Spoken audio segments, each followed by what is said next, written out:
Welcome to Fridays at Noon. I'm Greg Giesen, Manager of Employee Development.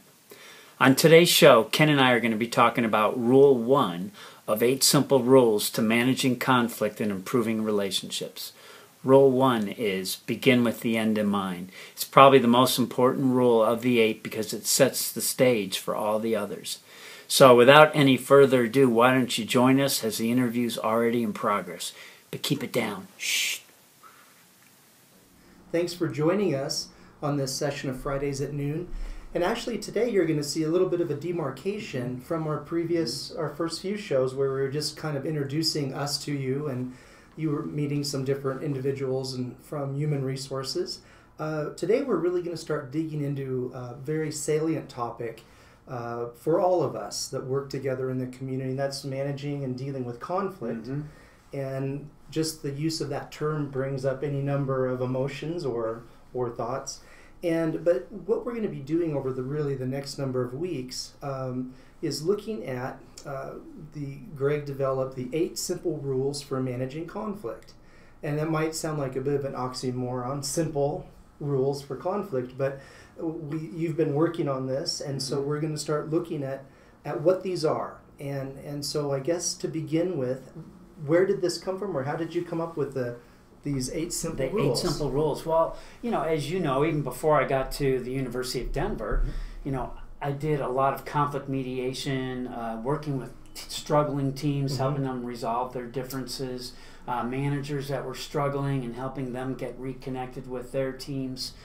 Any kind of situation where there was hardship, disagreement, tension, emotions, all those kind of things for 20 plus years. And so over those years, I really started to get more and more passionate about these things seem to work, these things seem to not work, and that I wanted to put together a collection of what I thought, granted there's more than 8, but these were the 8 that were most significant, that stood out the most. And, and so I wanted to share that, and I also, the bottom line was, which is why the oxymoron, is that conflict doesn't have to be difficult. We just assume we go there. And it can be simple, and so I wanted to kind of shed that light for people to move forward and to see that it is a very usable technique. So then, what is rule number 1, and I guess what is significant about this rule that made it your number 1 through your guidelines? Well, rule number 1. There you go. Rule number 1 is begin with the end in mind. Okay. And it's really a critical rule because it impacts the other 7.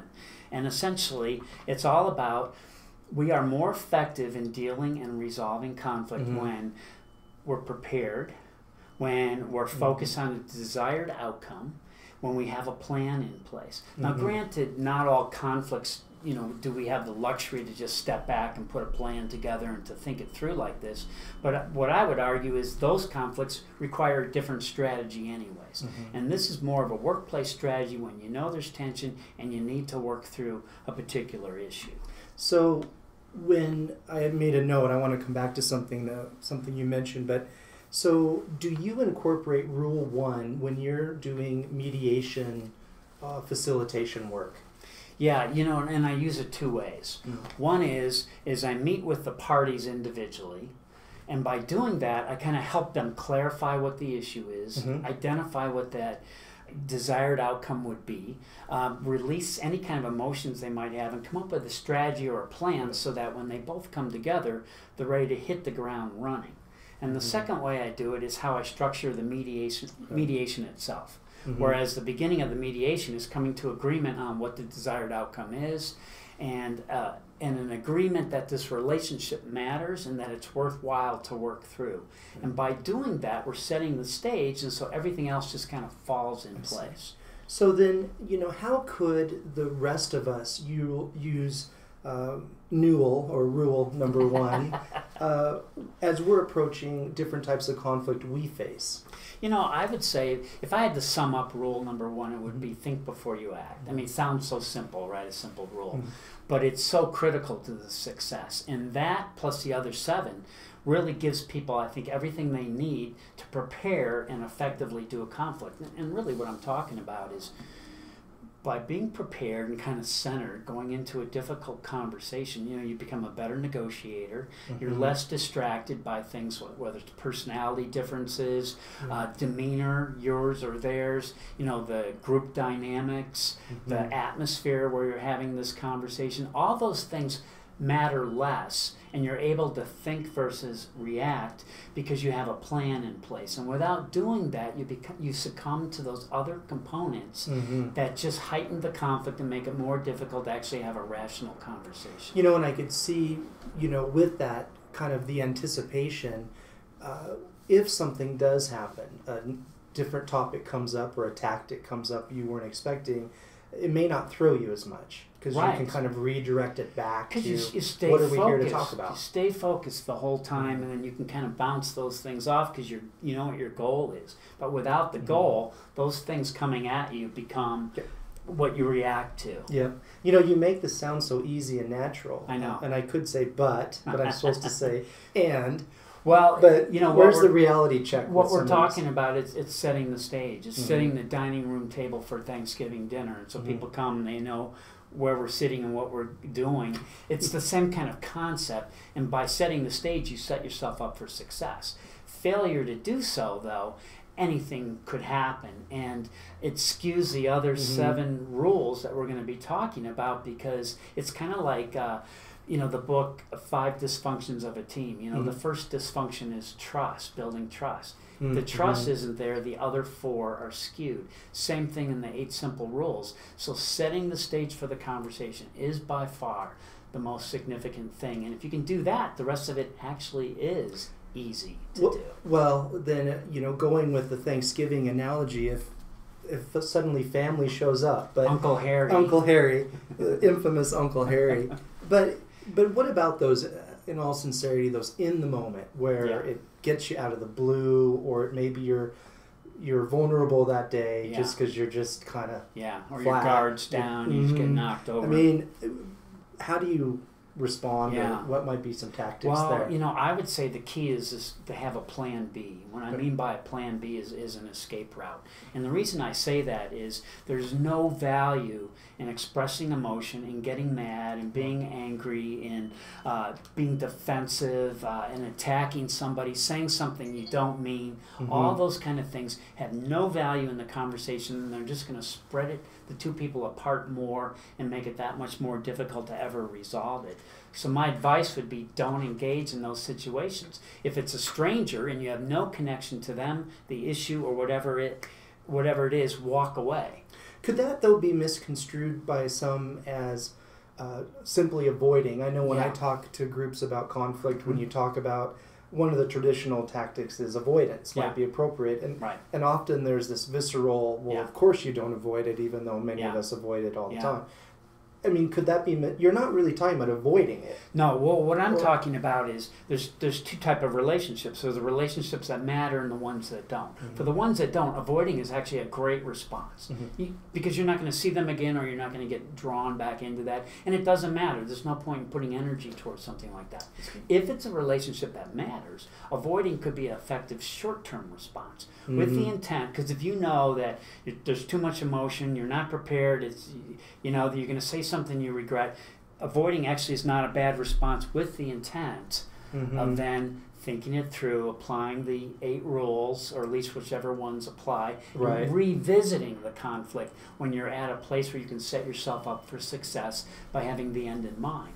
Failure to do that, though, is when we get ourselves in trouble. So it doesn't have to be resolved at that moment every time. No, but if it's a relationship that matters, it does. It does. But not in the moment necessarily, because you have to use yourself as a kind of a measurement. Am I prepared? Do I know what I want to say? Am I goal focused? If I'm not, I would advise that that's probably not a good time to continue with that conversation.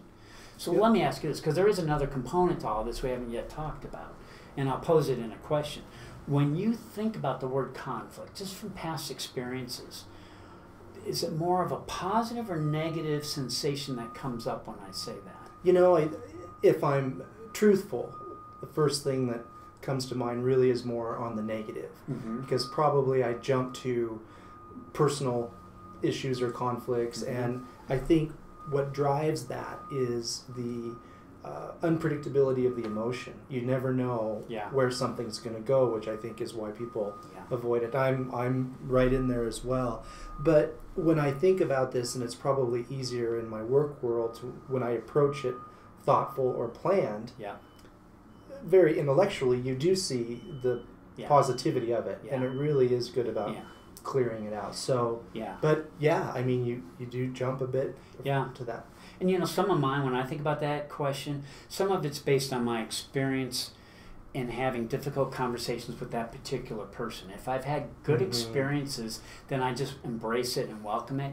If I've had bad experiences or it's been a painful experience, then I might, have a negative reaction to it. And the reason I bring this up, first off, is, we did include an exercise on our website, which kind of helps people think through how they deal with conflict, what successes they've had or not had, and to give them a sense of where their initial set point is, I guess, on conflict.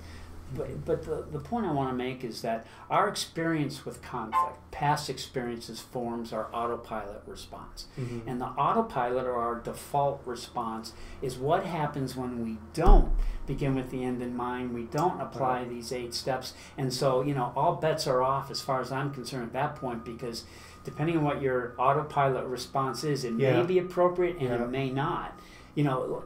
For example, if we have a negative perspective of conflict, we're more inclined to avoid it, mismanage it, deny it, sit with it, resist it, project it on the other person. You're the reason this is happening. Until you change, I'm not going to. And even worse, we could generalize to any uncomfortable situation, and all of a sudden we're avoiding any kind of conflict that ever enters, our door. Well, there's that saying around...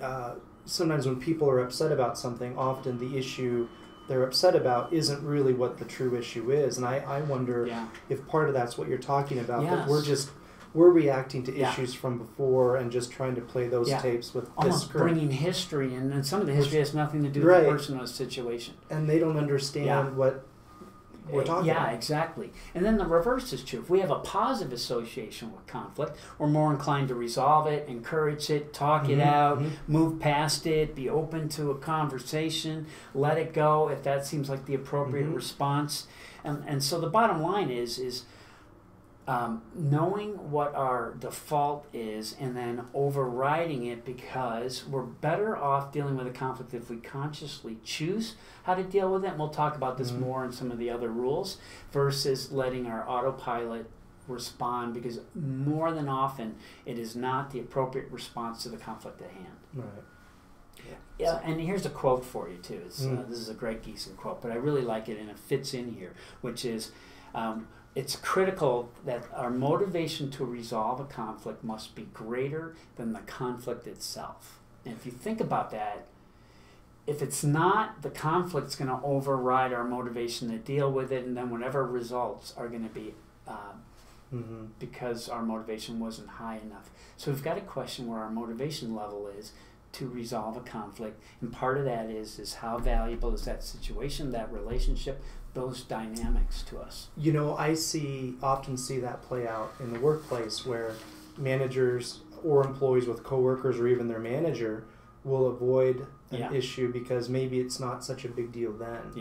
But there'll be a certain threshold where it's like, okay, enough. And that's sort of to your point about the motivation piece. It's like, we can't avoid this any longer. Exactly. If we could get in there sooner, that might be a way to try to minimize some of that. So in summary, this is what I would say.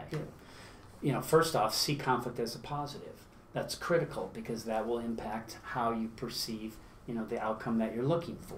And just remember, it's an opportunity to resolve, improve a relationship, to practice, if nothing else, because practice, it is a muscle that we're developing. Stand up for yourself in some cases. It's an opportunity to provide feedback.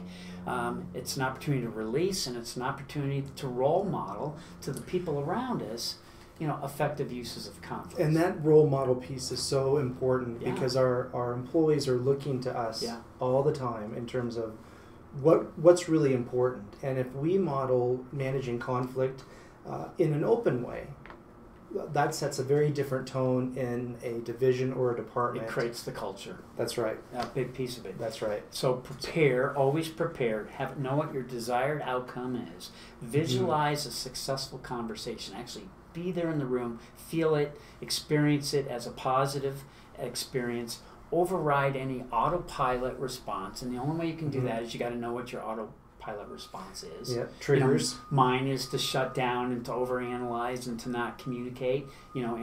More so in my personal conflict, so I have to override that. Not always an effective response, and walk away from conflicts that don't matter or for relationships that have no impact on us or anything in the future. That's, I think, good points to take. And so I have found to not reacting in the moment, which we've said, but that's where it tends to go wrong if I don't just take a minute or two before responding. And so on our website, the Leading and Learning website, where this video sits, is also an article which really outlines everything that we've just talked about. There's an activity, an exercise, and there's also another PDF that has all 8 rules, which in the coming weeks, months, we're going to be doing, not necessarily week after week, but we're going to be doing those. And I would add another resource. If you want to brainstorm some conflict or issues you're running into or your team is running into, contact Greg or I here in Human Resources, and we'd be glad to come and talk with you and meet with you about it and strategize. Yeah, that's what the whole coaching process that we're already doing will help. And next week's topic, this involves you. Yeah, managing up. Managing up. So he's already managing me up. He's my boss. Yeah, so he's good at it. So you'll see. So we're going to talk about the keys to managing up. There'll be another article that will kind of outline that, and then we'll give some advice so people know how to do that. And this is a very topical issue because I've talked to a number of individuals where we've done some skill building around managing up, and it can be done. Yeah, very successfully. So thank you for hanging out with us, and we'll see you next week. Have a great weekend.